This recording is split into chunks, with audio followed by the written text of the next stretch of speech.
Radhe Radhe friends, happy करवा चौथ माताओं और बहनों को। आप लोग के बीच में करवा चौथ की कथा लेकर आई हूँ।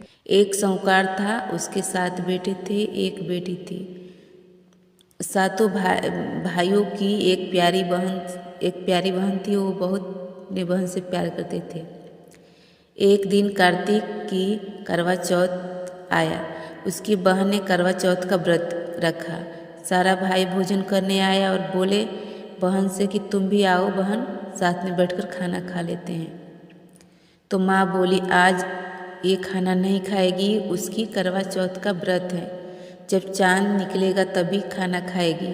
तो उसके भाइयों ने छल कपट से जंगल में आग जलाकर छलनी में से चांद दिखा दिया। तो वह अपनी भाभीयों से बोली चलो चलो भाभी, चांद निकल आया। तो भाभी अर्घ देते हैं। तो उसकी भाभीयों ने बोली कि तेरा चांद निकला है, हमारा तो रात में निकलेगा। यह सुनकर भाभीयों की कहने से वह चांद को अर्घ दे दिया और खाने बैठ गई। पहला टुकड़ा तोड़ा तो बाल निकला, दूसरा टुकड़ा तोड़ा तो छींक निकला, तीसरा टुकड़ा तोड़ी तो राजा के घर से यानी कि उसके ससुराल से बुलावा आया कि राजा का लड़का बीमार है, यानी उसका पति, जल्दी भेजो। तो माँ ने विदाई के लिए संदूक खोला तो 3 बार खोली, तीनों बार सफ़ेद कपड़ा ही निकला। माँ ने सफ़ेद कपड़ा पहनाकर विदाई ससुराल भेज दिया। माँ के भेज दी। बेटी के आंचल में एक सोने का सिक्का बांध दिया और बोली रास्ते में जो भी मिले पैर पड़ते जाइयो और जो तुम्हें सुहाग के लिए आशीष उसे सोने का सिक्का दे देना, पल्ले को गांठ लगा देना। रास्ते में उसके जो भी मिला पैर पड़े, किसी ने सुहाग का आशीर्वाद नहीं दिया। तो ससुराल पहुंच गई। ससुराल आई तो द्वार पर छोटी ननद खड़ी थी। तो उसकी पैर पड़ी तो ननद बोली खाली हो, सब पूजी हो, 7 बहनों की माँ हो, 7 बेटों की माँ हो, मेरे भाई का सुख दे तू। वह सिक्का ननद को दे कर पल्ले में गांठ बांध दी। उसके बाद में अंदर आई तो उसके आकर देखा तो उसकी पति अच्छेद पड़ा था। अब उस लेकर एक कोठरी में पड़ी रही। 1 साल तक उसकी सेवा करती रही। उसकी सास बंदी के हाथों बची खुची रोटी भेज देती थी। इस प्रकार उसने अपने पति की सेवा करते करते 1 साल हो गया। जब करवा चौथ का व्रत आया तो सारे पड़ोस में करवा चौथ का व्रत कर रही थी स्त्रियाँ। सब नहा धोआ कर करवा चौथ का व्रत सबने नहा धोआ कर करवा चौथ का व्रत रखा और बार धोकर हाथ में मेहंदी लगाई, चूड़ियाँ पहनी। अब वे सब देखती रही। एक पड़ोसन बोली तुम भी करवा माता का व्रत रखो। वो बोली मैं कैसे रखूं? तो पड़ोसन बोली मैं चौथ माता की कृपा से सब ठीक हो जाएगा। पड़ोसन के कहने से उसने भी करवा चौथ के चौथ उसने रखा। थोड़ी देर बाद करवा बेचने वाली आई। लो रे करवा ले लो, करवा भाइयों की प्यारी बहना करवा ले लो। एक करवा वाली मेरे को करवा दे दो। दूसरी बहन तो बोली पहली वाली बोली कि दूसरी वाली आएगी तो तुम्हें करवा देगी। तो दूसरी आई, तीसरी आई, ऐसे 5 आई। तीसरी आई। इस प्रकार 5 बहनें आकर चली गई, किसी ने करवा नहीं दिया। फिर छठी बहन आई और बोली मेरी 7वीं बहन आएगी तो तुम्हें करवा देगी, बस तुम सारे रास्ते कांटे बिखार देना। तो खूब चिल्लाती आएगी तो उसके पैर में कांटा चुभ जाएगा। तुम सुई लेकर बैठ जाना, पैर पकड़कर मत छोड़ना, उसके पैर से कांटा निकाल देना तो तुम्हें आशीर्वाद देगी। तो तुम आजमन करना, जिससे तेरा पति अच्छा हो जाएगा। वह ऐसे ही किया, सारी रास्ते कांटा बिछा दिया।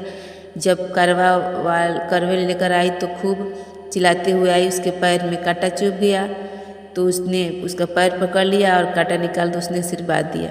तो लड़की ने करवाली के पैर से कांटा निकाल दिया तो उसने आशीर्वाद दिया। उसने बोली तूने मुझे आशीर्वाद दिया है तो करवे भी देकर जाना। तो करवे वाली बोली तूने तो मुझे ठग लिया। यह कहती हुई करवाली ने करवा दे दिया। अब करवे लेकर उसने आचमन की तैयारी की। व्रत रखा। राजा के लड़का ठीक हो गया और बोला कि मैं बहुत सोया। तो वह बोली कि तुम सोए नहीं थे, तुम 12 महीना हो गया तुम्हारी सेवा करते करते। चौथ माता ने सुहाग दिया है। उसने पति से बोला चौथ माता की आचमन की अच्छी तरह से करो। उसने चौथ माता की कहानी सुनी और आचमन की। अब वो दोनों चौपड़ खेलने लगे। उतने में एक माती आई, तेल की पाली और गुड़ की डाली लेकर आई और दोनों को खेलते देखकर सासू जी से जाकर बोली महलों में खूब रौनक हो गया है, तेरी बहू चौपड़ खेल रही है। इतने में सास देखने को आई। दोनों को देखकर बहुत खुश हो गई। बहू ने अपने सास के पैर दबाए। सास बोली बहू सच बताना तुमने ये सब कैसे किया। तो उसने सारा हाल अपने सासू को बताया और राजा ने सारे शहर में ढिढोरा पिटवाया और कहा कि सब बहनों अपने पति की जीवन रक्षा के लिए करवा चौथ माता का व्रत रखकर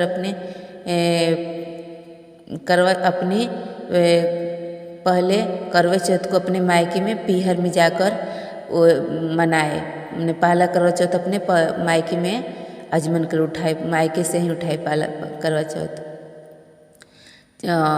अजमाए। चौथ माता जैसे राजा की लड़की को जीवन दान दिया वैसे सबको जीवन दान दीजिए और सबका सुहाग बनाए रखे। और कहानी सुनते समय कटोरी में चावल ले और चांदी का अगरज देते और चांद को अर्घ देते समय जब हम चावल डालेंगे तो 7 बार ऐसा बोलेंगे चंदा ये चंद्रवाली चंदा आया बार में उठा सुहाग अगर दे बैठी थी बाट में काहे का तेरा कमला, काहे का तेरा हाल सोने क्या मेरा कमला। जाग मोतियन का हार काहे बसे तेरा पिया तेरा बेवड़ा, कहाँ बसे ससुराल। आम तोरे मेरा पेमड़ा नीम तेरा ससुराल। ये चंद्रवाली चंदा आया बार में तो ये थी करवा चौथ मैया की कथा। करवा चौथ का आचमन करने के लिए 13 जगह 4 पूड़ी और चौथा सीरा रख ले और उसके ऊपर साड़ी कपड़ा और रखकर जितने भी हो सके रुपया रख ले और उतना रख ले और अपने उस थाली को चारों रोली चावल से हाथ फेर के अपने सासू माँ का पाँव छू ले। और अब इसके बाद अपने पति के हाथों से पानी पिए। जैसे करवा माता सबके सुहाग, जैसे राजा के लड़के के सुहाग बनाए वैसे ही सबकी सुहाग सभी माताओं बहनों का सुहाग की बनाए रखना। जय हो करवा मैया, करवा चौथ माता की जय हो। और सभी बहनों को करवा चौथ की ढेर सारी शुभकामनाएं। करवा माता सभी बहनों का अमर सुहाग रखे। ता पीछे हमारा भी हे करवा मैया जो भी कथा सुने उनका भला करे, ता पीछे हमारे भला करे। और ये फ्रेंड्स आप लोग की कथा कैसा लगा करवा माता के अच्छा लगे तो लाइक कीजिए, शेयर कीजिए और सब्सक्राइब कीजिए और बेल आइकन प्रेस कीजिए ताकि आने वाला वीडियो का नोटिफिकेशन आपको मिले। और मिलते हैं नेक्स्ट वीडियो में। जय जय माँ।